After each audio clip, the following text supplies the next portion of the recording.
Today we are going to discuss the topic Pakistan study के topics हैं which is necessary for the law assessment test, जो law assessment test के लिए ज़रूरी है। पाकिस्तान स्टडी का पोर्शन लास्ट टाइम हमने थोड़ा सा डिस्कस किया था।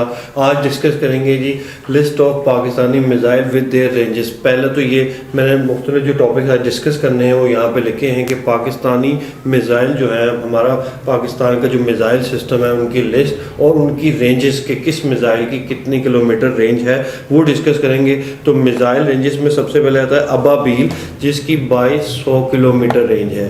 ठीक है, अबाबील की 2200 किलोमीटर रेंज है। लिखना है, आप लोग लिख लो कि अबाबील की 2200 किलोमीटर रेंज है। उसके बाद शाहीन है, शाहीन 3 मिसाइल है, उसकी रेंज है 2750 किलोमीटर, यानी कि ये 2750 जो है 2750 किलोमीटर्स तक इसकी रेंज है। ये अपने टारगेट को 2750 किलोमीटर तक के टारगेट को इजीली हिट कर सकता है। ठीक है, हतफ 9 नेक्स्ट मिसाइल है। हतफ 9 जो है इसे नसर भी कहते हैं। इसकी जो है रेंज कम है, सबसे कम इसकी रेंज है जी 60 किलोमीटर इसकी रेंज है। उसके बाद आता है हतफ 8, इसे राद भी कहते हैं। हतफ 8 राद, RAAD, हतफ 8 राद, RAAD राद। इसकी 350 किलोमीटर है, रेंजेस लिख लें, और 350 किलोमीटर इसकी रेंज है। उसके बाद आ जाता है पेज नंबर आपके नोट्स का 53 आपका पेज नंबर है। अच्छा जी, उसके बाद है हतफ 7। हतफ 7 जो है, और इसका नाम उन्होंने बाबर भी दिया हुआ है, तो 53 इसकी 53 जी रेंजेस ऑफ द मिसाइल्स हम पढ़ रहे हैं।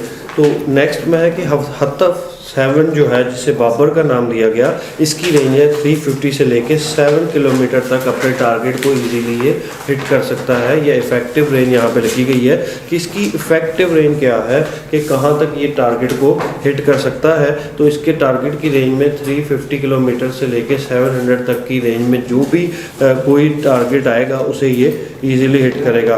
हतफ 6 है, शाहीन 2 का नाम दिया गया इसको। हतफ 6 ऑफिशियल नाम शाहीन 2 जो है वो इसको दिया गया है। इसकी रेंज काफ़ी ज़्यादा है जी, 1500 किलोमीटर से लेके 2000 किलोमीटर तक इसकी रेंज है। उसके बाद आए थे हतफ 5 गौरी मिसाइल। गौरी मिसाइल जो है, इसके अंदर आप लोग ये याद रखिएगा कि गौरी मिसाइल ऐसा मिसाइल है जिसके अंदर वॉर हेड, जो एटॉमिक वॉर हेड ले जाने की वो एबिलिटी है, वो इस मिसाइल के अंदर मौजूद है, गौरी। तो ये 1250 किलोमीटर से लेके 1500 किलोमीटर तक इसकी इफेक्टिव रेंज है। टारगेट को यानी कि इस रेंज में अगर कोई टारगेट आ जाता है तो वो उसको इजीली हिट कर सकता है, ये इसकी रेंज है। उसके बाद आ जाता है जी हतफ 4 शाहीन 1, इसका नाम दिया गया है। इसकी रेंज है जी 750 किलोमीटर।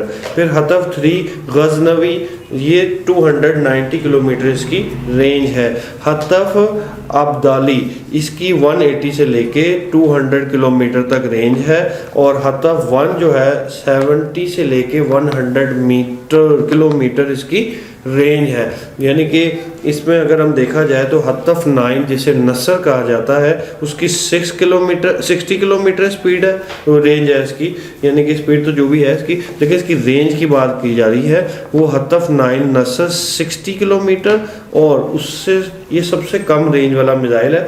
और उसके बाद थोड़ी सी ज़्यादा रेंज वाला हतफ 1 है, जिसकी रेंज 700 से लेके 100 किलोमीटर तक, 70 से लेके 100 किलोमीटर तक इसकी रेंज है।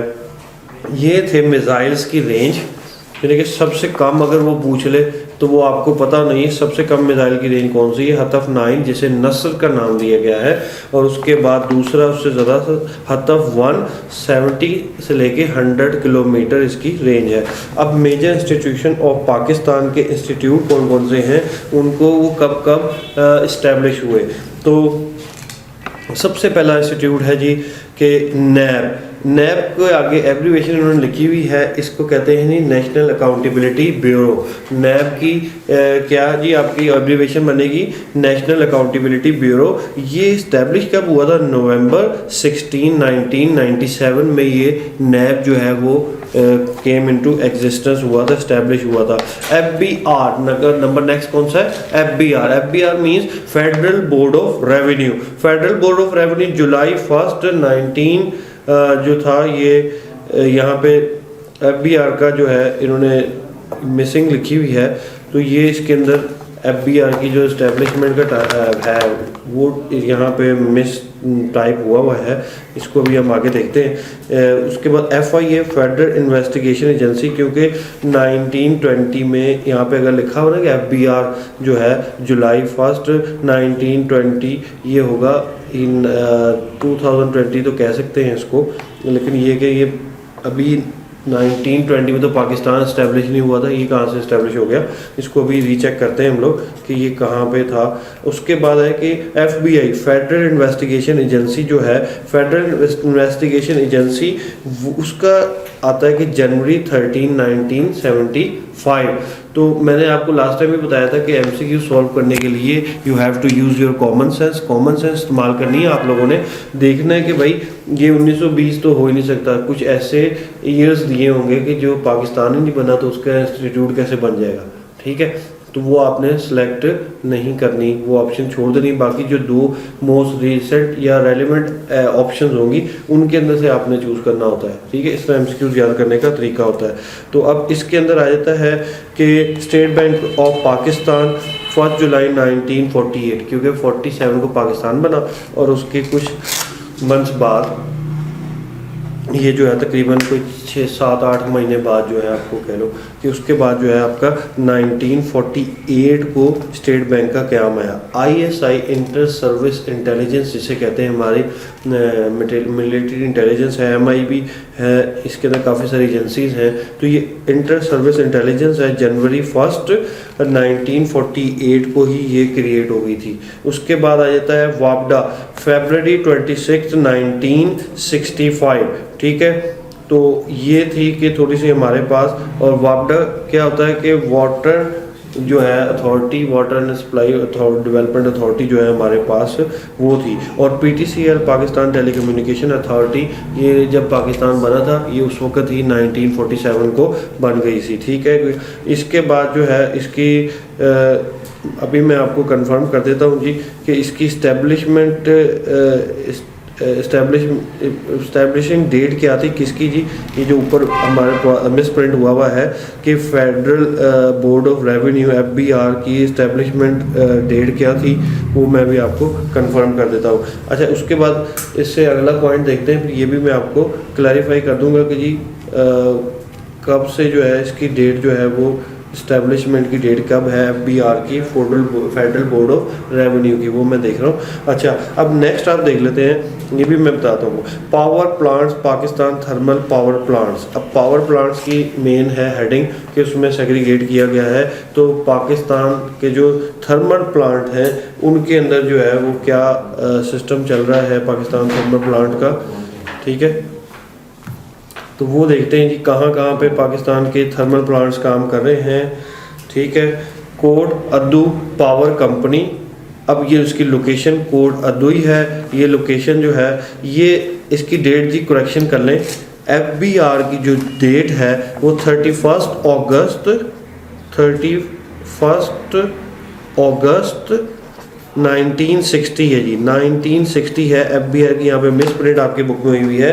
FBR की इस्टेब्लिशमेंट डेट जो है ये कब हुई थी कि 31 अगस्त 1960, ठीक है।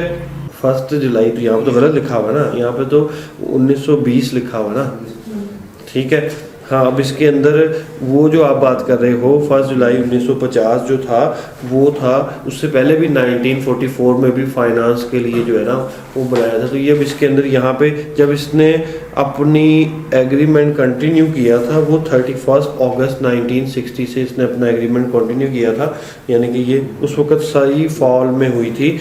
ये 31 अगस्त 1960 जो है ये इसकी डेट है। उसके बाद आया था जी पावर प्लांट की बात कर रहा था कि कोट अद्दू पावर कंपनी, ये क्या है जी, ये कोट अद्दू पावर कंपनी आपकी कोट अद्दू पंजाब का एक ज़िला है वहाँ पे है। और इसकी जो है कैपेसिटी, बिजली बनाने की कैपेसिटी जो है वो 1600 जो है मेगावाट है। MW का मतलब मेगावाट, ठीक है, MW मेगावाट आगे लिख लें, मेगावाट इसकी जो है इकाई जो है, ये यूनिट जो है वो मेगावाट है। उसके बाद आ जाता है जी कि ना हब पावर कंपनी, ये हब में है। हब किधर है जी, ये बलूचिस्तान में। तो हब के भी करेक्शन कर लें कि HUD नहीं है, HUB है। यहाँ पे मिस प्रिंटिंग बहुत ज़्यादा आपकी बुक्स में होती है, तो HUD है, हड नहीं है, हब है, ठीक है। ये 19 ये इसकी कैपेसिटी अब बताई जा रही है, कैपेसिटी बताई जा रही है 1292 मेगावाट, MW का मतलब मेगावाट, ठीक हो गया। अब हब को Narowal power plant, Narowal power plant इसकी जो है मेगावाट कितनी है, 225 मेगावाट की इसकी प्रोडक्शन है इलेक्ट्रिसिटी पैदा करने की। उसके बाद आ जाता है जी जामशोरो पावर स्टेशन। जामशोरो कहाँ पे जी, सिंध में है। ये लोकेशन भी बता दी आपको, सिंध। और ये 850 मेगावाट इसकी प्रोडक्शन है। उसके बाद है बिन कासिम पावर प्लांट, ये 1 बिन कासिम पावर प्लांट 1 इसका नाम दिया गया। ये कराची में है और कराची जो है हमारा सिंध में है। और कैपेसिटी इसकी है इलेक्ट्रिसिटी जनरेट करने की वो है 1260 किलोमीटर। आफ्टर है नेचुरल गैस पावर प्लांट। अब जो हमारे नेचुरल गैस से जो इलेक्ट्रिसिटी जनरेट की जा रही है, क्योंकि सुई नॉर्दर्न के मकाम पे हमारे पास बड़ी मिकदार में गैस जो है वो निकली है, तो उसके हिसाब से फिर ये कि नेचुरल गैसेस से भी जो है वो बिजली जनरेट की जा रही है। इसके अंदर क्या है, अब इसकी है ये Guddu thermal power plant. Guddu जो गुड्डू था, गुड्डू भी इसे कहते हैं, गुड्डू, ठीक है। ये थर्मल पावर प्लांट था, ये सिंध में वाक़या है। इसकी कैपेसिटी दोबारा याद रखिएगा, मेगा वाट में है, MW इसके आगे नहीं लिखा हुआ, आप लोगों लिख लें। कैपेसिटी मेगावाट में कितनी कैपेसिटी है जी गुड्डू पावर प्लांट की, 2402 यानी कि 2402 MW उसके ऊपर आपने लिख लेना है। मेगावाट की बात हो रही है, सिंध में है। अच्छा जी, रोश पावर प्लांट लिमिटेड, ये क्या है, अब्दुल हकीम पाकिस्तान पंजाब। अब्दुल हकीम पंजाब का एक इलाका है, ये किसी बंदे का नाम नहीं है, ये पंजाब का एक सिटी है यानी कि इलाका है, एरिया है, उसका नाम अब्दुल हकीम है। वहाँ पे ये रोश जो है वो पावर प्लांट है। इसकी कैपेसिटी है जो इलेक्ट्रिसिटी जनरेट करने की वो है 450 मेगावाट। इस तरह कोल्स पावर प्लांट, कोयले से जो हम लोग बिजली बना रहे हैं हमारी गवर्नमेंट, वो उसके बारे में है। पहले नंबर पे साहिवाल कोल पावर प्लांट, ये कौन से कंट्री उस सिटी में होगा, साहिवाल में होगा। साहिवाल कहाँ पे, पंजाब में है, लोकेशन बता दी। कैपेसिटी इसकी भी मेगावाट में ही आएगी, 1320 इसकी मेगावाट कैपेसिटी है इलेक्ट्रिसिटी जनरेट करने की, 1320। उसके बाद आता है port Qasim coal power plant. Port Qasim जो है, अब पोर्ट से लफ्ज़ आपको पता लग जाना चाहिए कि पाकिस्तान में सी पोर्ट कहाँ पे है। तो सी पोर्ट ज़्यादातर पाकिस्तान में हमारे सिंध के इलाके में, जो कि हमारा सारा साहिली इलाका है उसके साथ, तो पोर्ट का इलाका आ गया। इसका मतलब है जी सिंध कासिम पोर्ट डेफिनेटली हमारे कराची में होगी और कराची सिंध में है, सिंध इसकी लोकेशन आ गई। और इसकी जो जनरेशन पावर है इलेक्ट्रिसिटी की वो 1320 मेगावाट है। उसके बाद है Hub coal power project. Hub कहाँ है, हब बलूचिस्तान में है, इसकी लोकेशन आ गई। और इसके बाद इसकी कैपेसिटी जो है वो कैपेसिटी है 1320, इसकी भी सेम है। उसके बाद एंग्रो पावर जो था, एंग्रो पावर जनरल थर में ये वाक़या है एंग्रो पावर। तो ये थर पार्कर का इलाका है सिंध में, जिसे कहते हैं रेगिस्तान का इलाका, थर का इलाका। थर पार्कर के इलाके में इसकी लोकेशन बता दी। इसकी जो जनरेशन है इलेक्ट्रिसिटी की जनरेशन की लिमिट क्वांटिटी है वो 660 मेगावाट है, ठीक है। उसके बाद hydel power plant, 2 hydel power plant है जी हमारे पास, नेक्स्ट पेज पे होगा आपके। तो इसके अंदर है जी कि तरबेला डैम, अब जो पानी से बिजली पैदा हो रही है ना, हाइडल पावर प्लांट से कहा गया। तरबेला डैम तरबेला के मकाम पे, और तरबेला हमारा जो प्रोविंस है पाकिस्तान का खैबर पख्तूनख्वा KP के, उसमें इसकी जो मेगावाट में लिखी हुई है 4888 मेगावाट जो है MW, इसके आगे भी लिख ले। और मंगला डैम जो है, क्योंकि थर्मल जो है वो आपका किसके साथ होता है जी, हाइडल जो है ये आपका पानी से होता है, हाइड्रो से निकला है। HCl जो है आपका पानी का H2O पानी का फार्मूला है, हाइड्रोजन एंड ऑक्सीजन, तो ये हाइडल उससे ही बनाया लफ्ज़। तो हाइडल का मतलब है कि जो बिजली जनरेट हो रही है पानी की मदद से, ठीक है। तो वो दो डैम है हमारे पास, तरबेला डैम और मंगला डैम। मंगला डैम में मीरपुर इसका इलाका है, आज़ाद कश्मीर में ये होगा। और इसकी जो मेगावाट्स हैं इसकी है 1150 मेगावाट जो है इसकी वो है प्रोडक्शन है इलेक्ट्रिसिटी जनरेट करने की। उसके बाद आ जाता है जी यहाँ पे न्यूक्लियर पावर प्लांट्स, क्योंकि आपको पता है कि पाकिस्तान एक न्यूक्लियर जो है वो हमारी दुनिया की ताकत है, न्यूक्लियर पावर। तो इसके अंदर अब न्यूक्लियर बॉम्ब से भी, न्यूक्लियर एनर्जी से भी जो है वो क्या बनाए जा रहे हैं, इलेक्ट्रिसिटी जनरेट की जा रही है।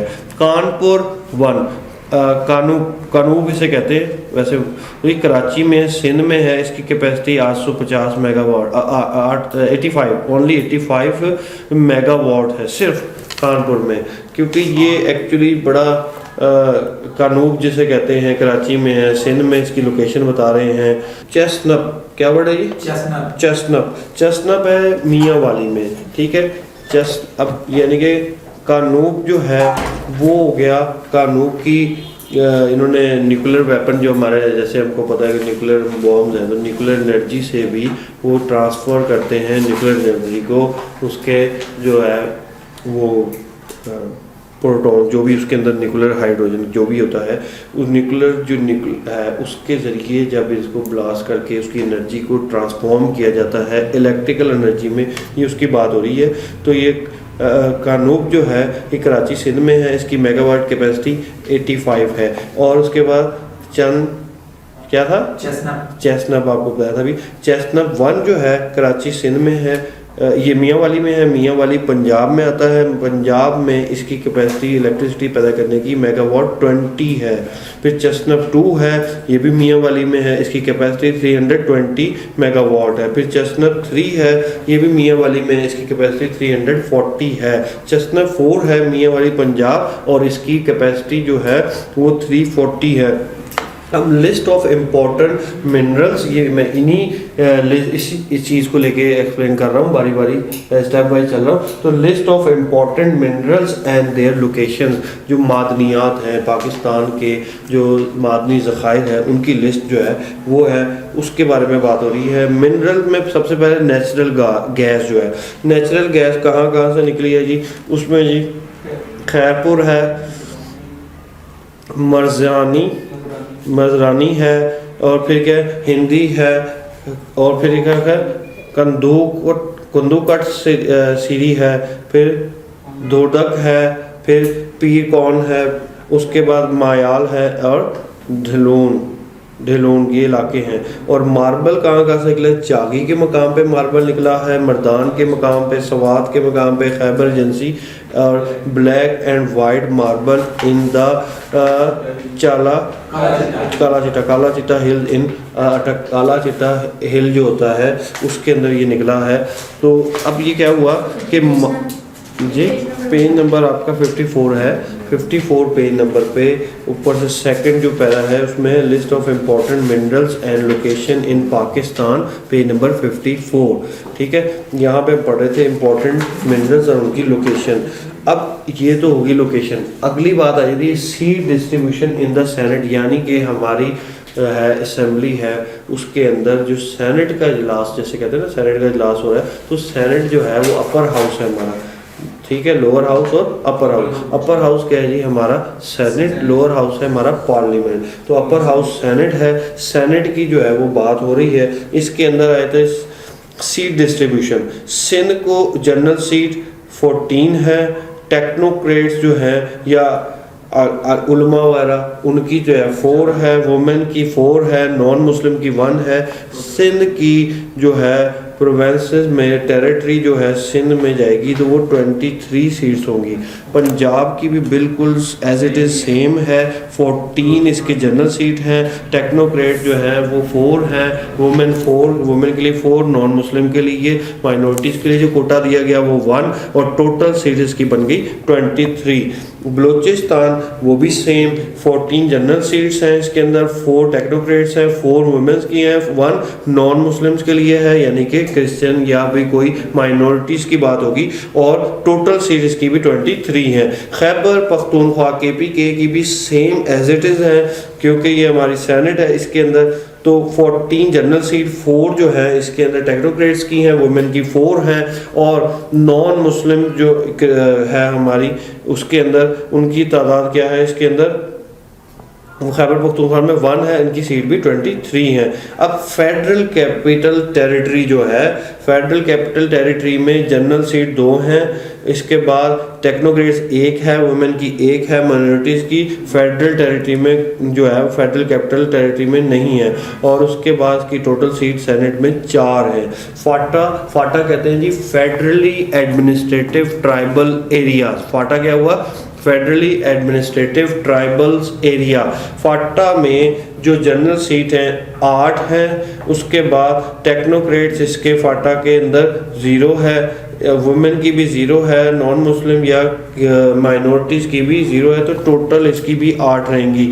तो अब जो है इसके अंदर सबको अगर जमा किया जाए तो जनरल सीट टोटल बनती हैं 66, टेक्नोक्रेट्स की टोटल सारे प्रोविंसेस की मिला के जो है फाटा और फेडरल कैपिटल को मिला के 17 बनेंगी, और वुमेन्स की सबको मिला के चारों प्रोविंसेस की, फेडरल कैपिटल की भी और फाटा की मिला के 17 बनेंगी। और नॉन मुस्लिम्स की, माइनॉरिटीज़ की बात हो रही है, तो माइनॉरिटीज़ की भी सारी सीट मिला के उसके अंदर आपको जैसे बताया कि फाटा और फेडरल कैपिटल में माइनॉरिटीज़ की कोई सीट नहीं है, बाकी चारों प्रोविंसेस में तो इसकी टोटल 4 सीट्स होंगी। उसके बाद इसकी अगर टोटल देखी जाए, Sindh, Punjab, Balochistan, KPK, federal capital and federal capital territory, और FATA federally administrative tribal areas, FATA को कहते हैं फेडरली एडमिनिस्ट्रेटिव ट्राइबल एरिया, तो इसकी टोटल सीट मिला के 104 सीटें बनती हैं सेनेट में। ठीक है, सेनेटर्स जो होंगे वो 104 होने चाहिए। उसके बाद आता है जी कि seat distribution in the parliament. Lower house क्या हो गया? पार्लियामेंट।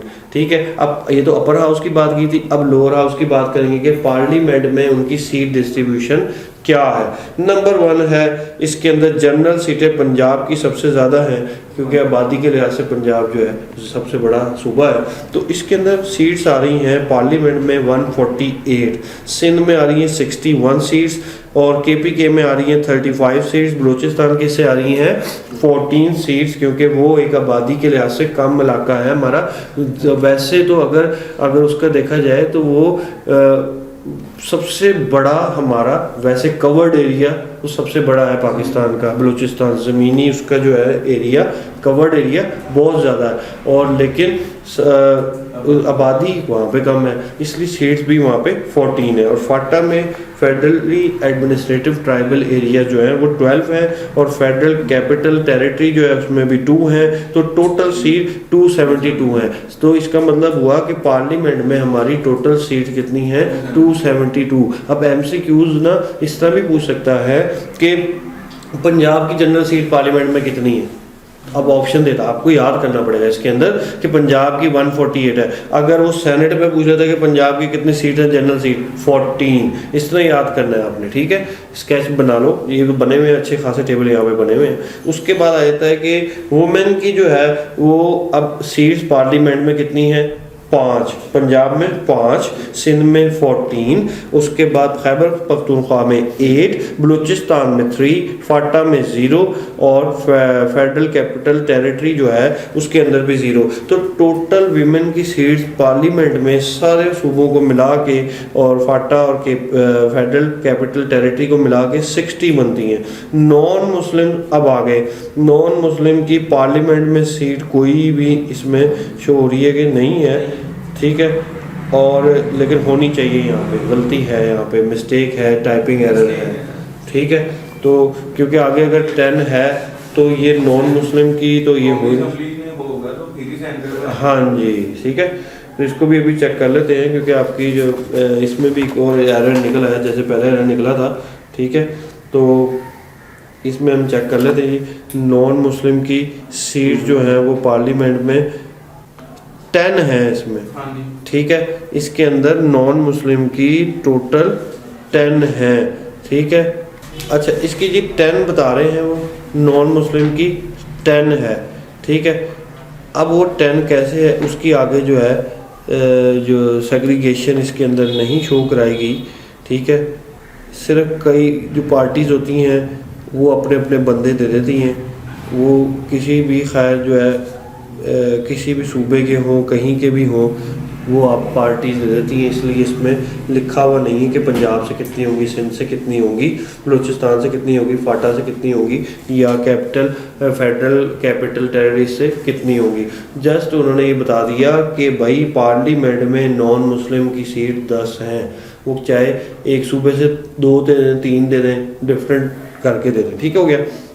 इस तरह अगर टोटल देखा जाए तो टोटल में पंजाब की पार्लियामेंट में 183 सीट्स होंगी, ठीक है। सिंध की टोटल 75, केपीके की टोटल 43, बलूचिस्तान की टोटल 1 यानी कि 17 ओनली, और फाटा की 12 ओनली, और फेडरल कैपिटल की क्योंकि जनरल थी 2 तो इसकी भी 2 ही रहेंगी, और टोटल यानी कि पार्लियामेंट की नंबर ऑफ सीट 342 है, 342 आ गई। अच्छा, full form of abbreviation and use of public sector organization. अब मुख्तलिफ इदारों की जो है एब्रीवेशन कहते हैं कि उनके नाम को शॉर्ट करके लिखा हुआ हो, एब्रीवेशन बनाई हुई हो। उसके अंदर सबसे पहले था PSO, Pakistan state oil. PSO जो है ये किसका मौक़िफ़ है, कि पाकिस्तान स्टेट ऑयल का। PHA, parks and horticulture authorities, ठीक है। नंबर 3 पे है LDA, लाहौर डेवलपमेंट अथॉरिटी।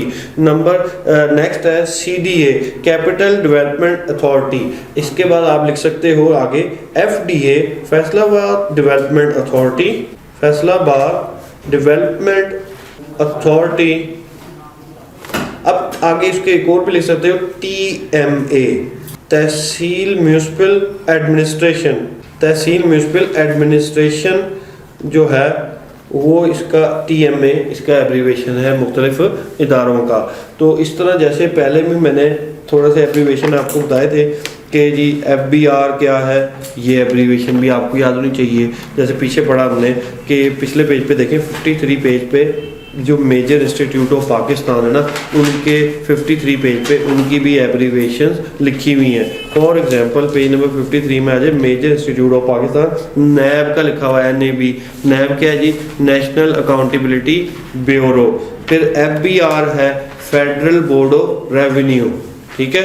इसके अंदर ऐड भी कर सकते हो, ये नाम याद रहेंगे आपको, ठीक है। नैब में फुल एब्रीवेशन की बात हो रही है। अगर वो पूछ लेता है कि जी NAB, नैब स्टैंड फॉर क्या होगा, नेशनल अकाउंटेबिलिटी ब्यूरो लिखना है, तो उसके आगे आप लिख लो कि भाई ये नेशनल अकाउंटेबिलिटी ब्यूरो है। FBR क्या है, federal board of revenue. Number FBR के आगे ये भी एब्रीवेशन में भी आपसे पूछ सकता है, जरूरी नहीं को 2-3 जो आपको पढ़ाएंगे बुक्स में, उसके अलावा भी मैं बता रहा हूँ कि भाई ये भी एब्रीवेशन इदारों की हो सकती है, इंस्टीट्यूट्स की हो सकती हैं। FIA लिखा हुआ है, नैब का मतलब नेशनल अकाउंटेबिलिटी ब्यूरो, ठीक है, national accountability bureau. Next is FBR, federal board of revenue, accountability bureau हो गया। नेक्स्ट पे federal board of revenue, federal board of revenue FBR, ठीक है। उसके बाद नेक्स्ट है इसका कि FIA। नेक्स्ट क्या है, FIA, फेडरल इन्वेस्टिगेशन एजेंसी।